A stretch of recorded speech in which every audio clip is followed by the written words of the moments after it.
You ever notice how the person who seemed the most emotionally detached in the relationship is the one who, after the breakup, looks completely unbothered, like it didn't even scratch the surface? That's the avoidant. But here's the twist. Just because they don't show it doesn't mean it didn't hit them.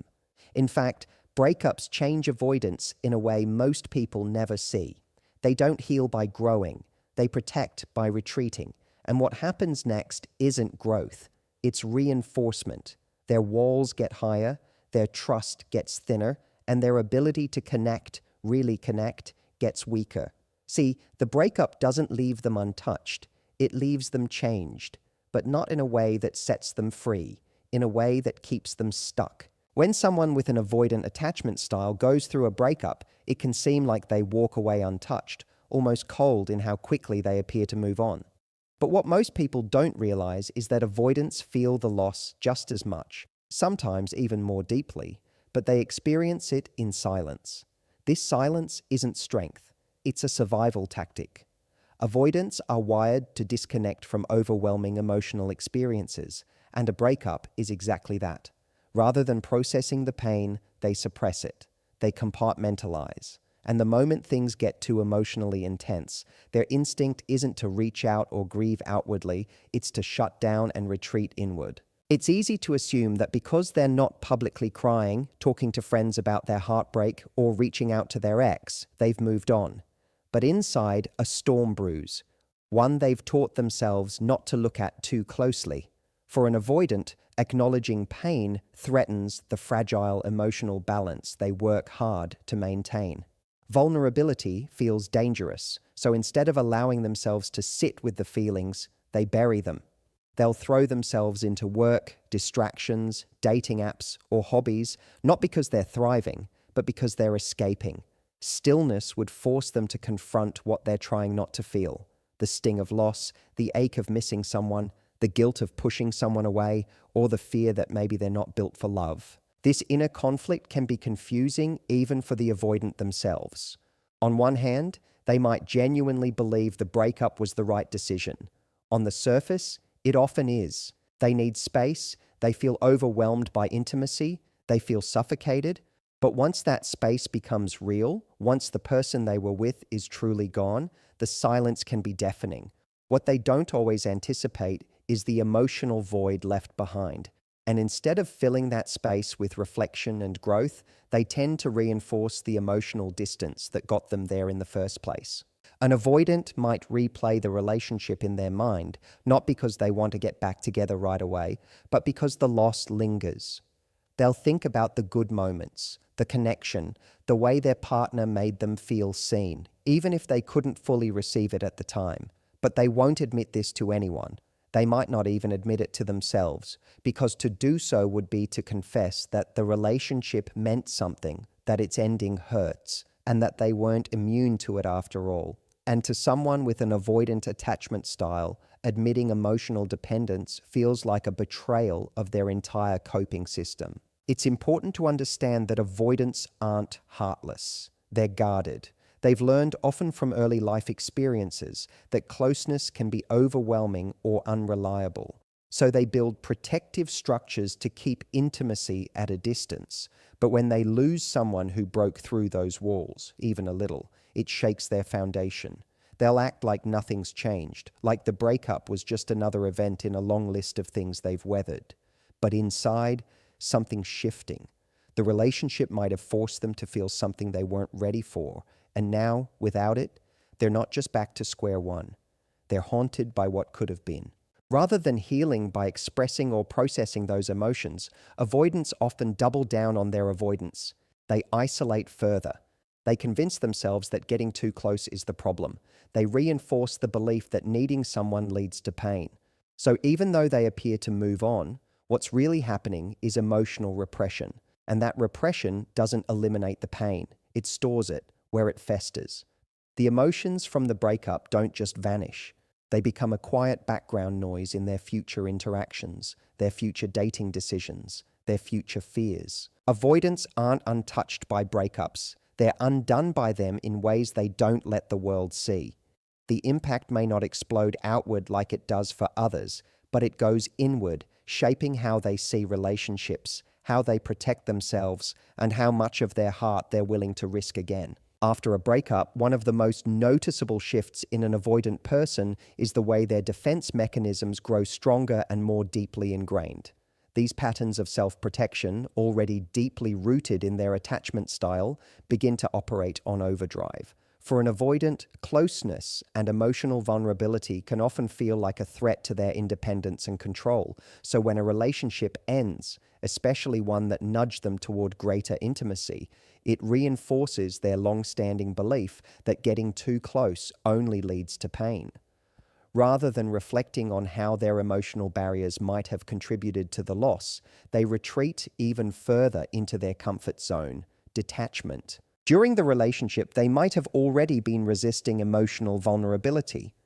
Maybe they avoided difficult conversations, dismissed their partner's needs, or kept an emotional distance even when things felt good. These behaviors weren't random. They were survival instincts formed long before the relationship began, often shaped by childhood experiences or past relational trauma. But after a breakup, the avoidant brain doesn't evaluate what went wrong and open up to new ways of connecting. Instead, it draws one conclusion: never let anyone get that close again. This conclusion doesn't always happen consciously. On the surface, the avoidant might tell themselves that the relationship just wasn't right, or that they need more space, or that they weren't ready. But underneath that surface reasoning is a growing belief that intimacy is dangerous, that opening up makes them vulnerable to hurt, that letting someone in only leads to disappointment, pressure, or suffocation. So, the walls that were already high during the relationship become even higher. The distance they maintained as a precaution becomes their default setting. They stop trying to understand their own emotional needs and start building a fortress around them. It's also common for avoidants to reframe the entire relationship in a way that helps them justify their retreat. They might begin to downplay the connection they had or highlight their partner's flaws in a way that absolves them of responsibility. Not because they're heartless or manipulative, but because this mental reframing is another layer of their defense. It's easier to tell themselves that the relationship wasn't that deep, or that the other person just didn't understand them, than to sit with the discomfort of emotional failure or missed opportunity. It's easier to believe that detachment is safer than to risk having to confront the emotions they've worked so hard to suppress. As they move forward, these reinforced defenses begin to show up everywhere. In casual conversations, they may become more dismissive of romantic relationships in general. In new dating situations, they might avoid commitment altogether or keep new people at arm's length even when there's a spark. They become hyper-aware of any emotional demands placed on them, even small ones, and interpret them as signs of danger. The more someone tries to connect with them, the more they pull away. Not because they don't want connection deep down, but because they fear what connection might cost them. And this tightening of defenses isn't just emotional, it becomes behavioral too. They may stop reaching out to old friends. They avoid places or routines that remind them of their ex. They change their social habits, even their work routines, not because they're actively healing, but because they're avoiding anything that might trigger vulnerability. And the worst part is, they often believe this is growth, that what they're doing is protecting their peace. But in reality, it's not peace they're creating. It's isolation disguised as control. Every defense mechanism that once helped them avoid pain now becomes a barrier to healing. They no longer see emotional closeness as a meaningful risk. They see it as a threat they should avoid at all costs. The breakup doesn't just leave them hurt. It convinces them that emotional distance is the only safe option. So while someone on the outside might think they're fine or even thriving, what's really happening is the quiet reinforcement of patterns that keep them stuck in cycles of disconnection. One of the most ironic shifts that happens to avoidants after a breakup is how they begin to romanticize the very relationship they once pulled away from. During the relationship, they often felt overwhelmed by closeness, suffocated by emotional needs, or triggered by vulnerability. Their instinct was to create distance, to push away when things got too intense, or to devalue the connection to maintain a sense of emotional control. But once the breakup actually happens and that emotional pressure is removed, something begins to change. The very space they longed for starts to reveal what they've lost, and their mind begins to repaint the past through a softer, more idealized lens. This doesn't happen right away. Initially, avoidants feel a sense of relief. The emotional demands are gone, there's no one asking for closeness, no one needing them to explain their feelings or open up. They may even believe they made the right decision, that breaking up was the best thing for their emotional freedom. But as time passes and the dust settles, they start to reflect. And without the pressure that once triggered their defenses, they find themselves remembering moments of warmth, connection, laughter, and safety. They recall the way their partner looked at them, how they were cared for, how they were accepted even when they struggled to show up emotionally. But instead of feeling ready to reconnect, they sit with those memories privately, replaying them like a movie they can't quite turn off. It's important to understand that this isn't just nostalgia. It's the delayed emotional processing avoidants go through. When they were in the relationship, their guard was up. The emotional weight of being close to someone often made them feel cornered, like they were being asked to give more than they could. So their mind protected them by minimizing the value of the relationship in real time. But once it's over and the demand for closeness disappears, their nervous system settles. That's when they can finally start to feel what was actually there. And often they're hit with a surprising sense of longing for what they once took for granted or pushed away. Avoidants tend to live in extremes when it comes to emotional closeness. Too much intimacy and they pull back. Too much distance and they start to crave what's gone. This push-pull dynamic isn't just about indecision. It's a reflection of their internal struggle between a desire for connection and a fear of being overwhelmed. After the breakup, when the fear subsides, the desire resurfaces. But instead of reaching out or expressing those feelings, they keep it to themselves. They sit with the ache, often silently, and create an idealized version of the relationship in their mind. A version where everything felt safe, but nothing felt suffocating. A version where they could connect without pressure. A version that realistically never existed. This romanticization becomes its own form of escape. Rather than confronting their fear of closeness and doing the work to grow emotionally, avoidants often get stuck in the fantasy of what the relationship could have been, if only things had felt more manageable. They don't necessarily want the real relationship back. They want the version of it that exists without emotional demands. This imagined version is comforting because it allows them to feel connected without actually stepping into vulnerability. It gives them the illusion of intimacy without the risk that comes with it. And it can be incredibly difficult for them to distinguish between what they truly miss and what they're idealizing in hindsight. As time goes on, this pattern of post-breakup romanticization can shape how they approach future relationships. Instead of learning from the past or recognizing how their own avoidance contributed to the breakup, they carry forward the fantasy. They compare new connections to the edited version of the old one. They expect closeness to feel effortless, without the emotional discomfort they ran from before. And the moment a new relationship starts to mirror the emotional demands of the last, they retreat again. The cycle repeats itself, fueled by an unrealistic standard of intimacy they can only seem to access in hindsight, once the emotional pressure is gone. This process can be deeply confusing to the people who are close to them. Their ex might wonder why the avoidant suddenly starts liking old photos, watching their stories, or sending vague messages months later. It's not always a sign they want to come back. It's often a sign that they're finally feeling what they couldn't face before. But instead of addressing it, they dip their toe in just enough to feel a sense of connection without committing to the emotional vulnerability required to rebuild trust or intimacy. They hold on to the past not to grow from it, but to soothe themselves with a version of love that feels safe only because it's gone. Regret is one of the most common emotions that creeps into an avoidant's heart after a breakup, but it doesn't show up right away. Unlike those who are more attuned to their feelings and face the pain of a breakup head-on, avoidants have a delayed emotional response. In the beginning, they often feel a sense of relief. The emotional demands are gone, the pressure is off, and they finally have the space they've been unconsciously craving. They interpret that initial relief as a sign that leaving was the right decision. But as time passes and the emotional intensity of the breakup fades, that empty space they created starts to echo.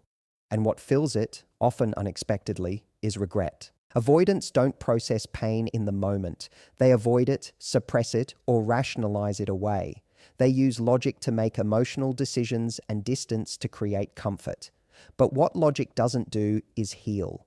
What logic can't do is stop memories from resurfacing late at night or during quiet moments when there's no one around to distract them. At first, they may feel like they've escaped something that was weighing them down, but what they often don't realize is that they also walked away from something meaningful, something they may have only been able to fully appreciate once it was no longer available to them. This is when regret begins to creep in, and it tends to hit them quietly but powerfully. They start to recall the small things, the way their partner laughed, the comfort of shared routines, the emotional safety they were offered but couldn't fully accept. And unlike during the relationship, where those moments might have made them feel pressured or uncomfortable, now those memories come back with clarity. They remember the way they were loved, the way they were chosen, even when they weren't easy to love. And they begin to feel the weight of what they let go of, not because it wasn't real, but because they couldn't let it in at the time. Avoidants often struggle with acknowledging their part in the relationship's downfall. Taking emotional responsibility means admitting that their fears got in the way, that their need for space became an emotional wall, and that someone was trying to reach them and they didn't reach back. That's a hard truth to sit with, especially for someone whose entire defense system is built on avoiding emotional discomfort. So when regret starts to show up, it brings with it not only sadness, but also a sense of shame. Shame that they couldn't be more open. Shame that they hurt someone who loved them. Shame that they didn't realize what they had until it was too late. And this regret isn't just about missing the other person. It's also about recognizing their own limitations. For avoidants, a breakup can shine a painful spotlight on the emotional work they've avoided for years. It exposes the gaps in their ability to connect, to be present, to stay when things get uncomfortable. Regret becomes a mirror, reflecting the parts of themselves they don't like to confront. But rather than using that mirror as a chance to grow, many avoidants turn away from it. The discomfort is too great, so they suppress it all over again, often through distractions, surface-level dating, or diving into work. Timing becomes a cruel twist in all of this. By the time avoidants feel the full weight of what they've lost, the other person has often already moved on. They've gone through their grief, processed the heartbreak, and found healing on the other side. But the avoidant is just beginning to feel, and by then, reaching out may feel too vulnerable, or worse, too late. They might consider reconnecting, but the fear of rejection or the discomfort of owning their role in the breakup holds them back, so the regret stays inside, unresolved and unspoken. This internalized regret begins to shape how they see future relationships. They might approach new connections with caution, not because they've learned how to do better, but because they're afraid of repeating the same mistakes. They may compare new partners to the one they lost, holding on to the memory of that person not as they were, but as they imagine them now, idealized and out of reach. And without realizing it, they begin to carry the weight of that regret into everything they do, whether it's through emotional hesitation, self-sabotage, or pushing people away before things get too real again. One of the more subtle but deeply impactful consequences of a breakup for an avoidant is how they begin to struggle even more with forming deep emotional connections in the future. While avoidants already have a hard time letting others in during a relationship, the experience of loss and emotional discomfort after a breakup reinforces their internal belief that emotional closeness leads to pain or loss of control. So instead of healing and becoming more open to connection, they often retreat further into emotional self-preservation.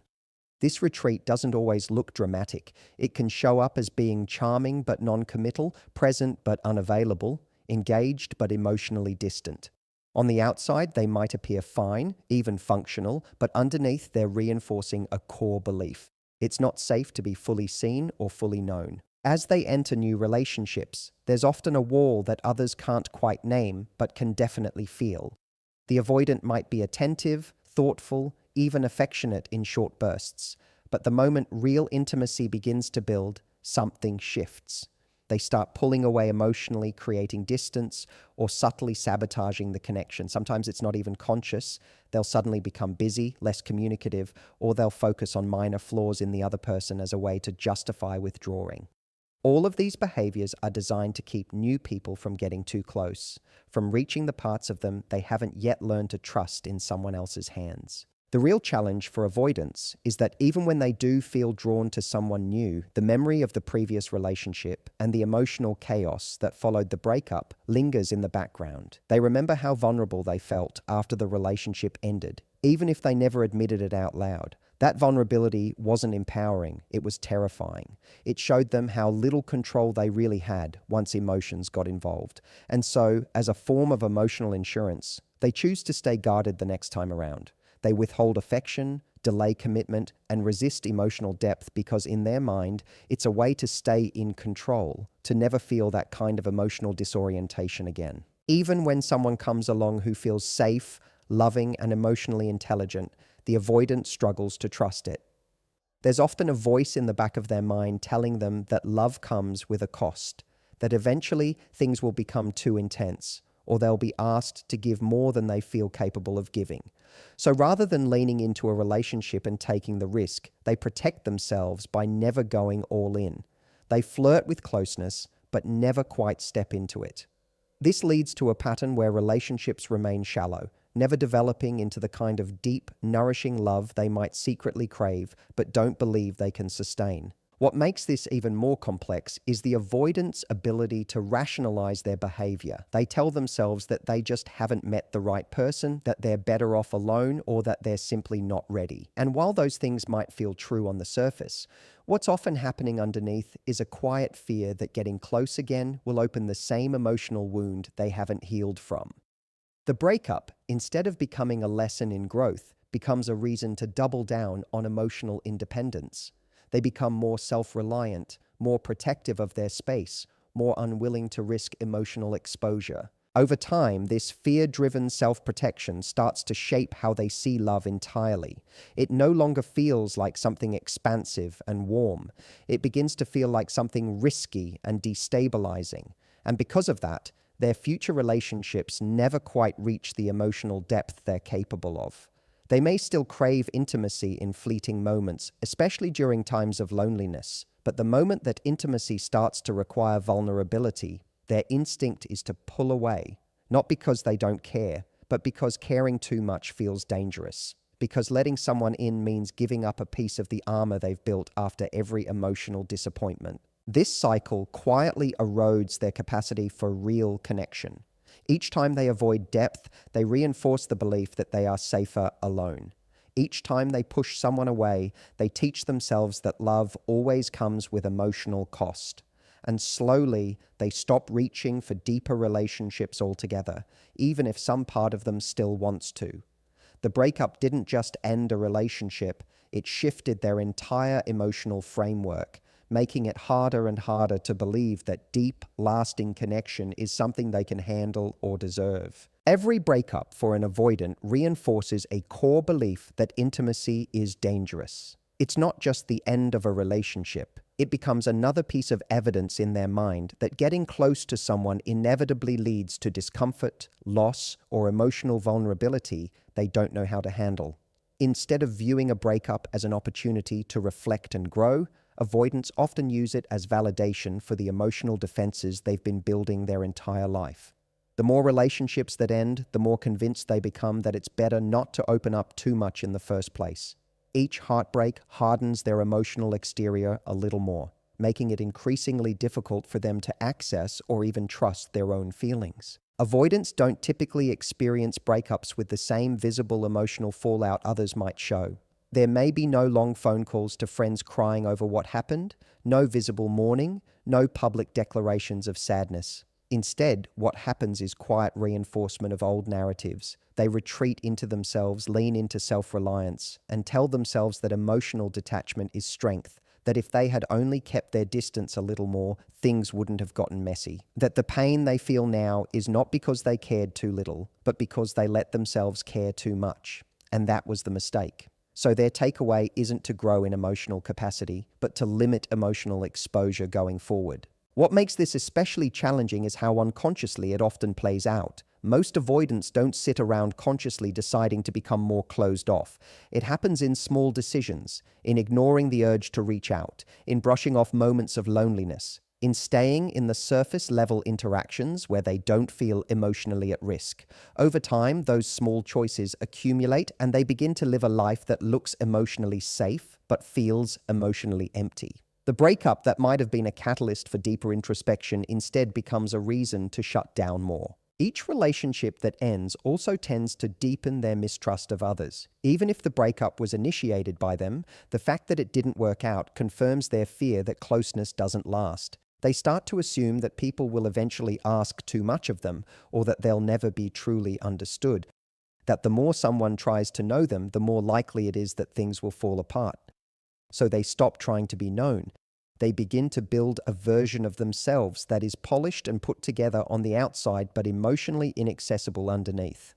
Their sense of safety comes from what they don't reveal, and that safety becomes more important than connection. Over time, this mindset creates a loop that's hard to break. The more they avoid intimacy, the more disconnected they feel. The more disconnected they feel, the more convinced they become that they don't belong in emotionally close relationships. And the more that belief sets in, the harder it becomes for anyone to truly reach them.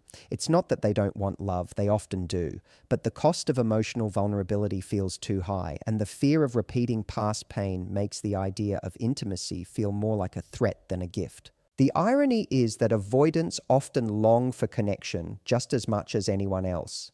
But every breakup, every emotional failure, every moment where they felt unseen or overwhelmed or emotionally exhausted becomes another reason to believe that connection isn't worth the risk. Rather than unpack the pain and examine how their own emotional walls may have contributed to the outcome, they reinforce those walls. They become more self-contained, more independent, more emotionally unavailable, convinced that this is what keeps them safe, convinced that this is what will keep them from being hurt again. The breakup doesn't just change how they feel about that one person, it changes how they see every person going forward and how much of themselves they're willing to bring to the table ever again.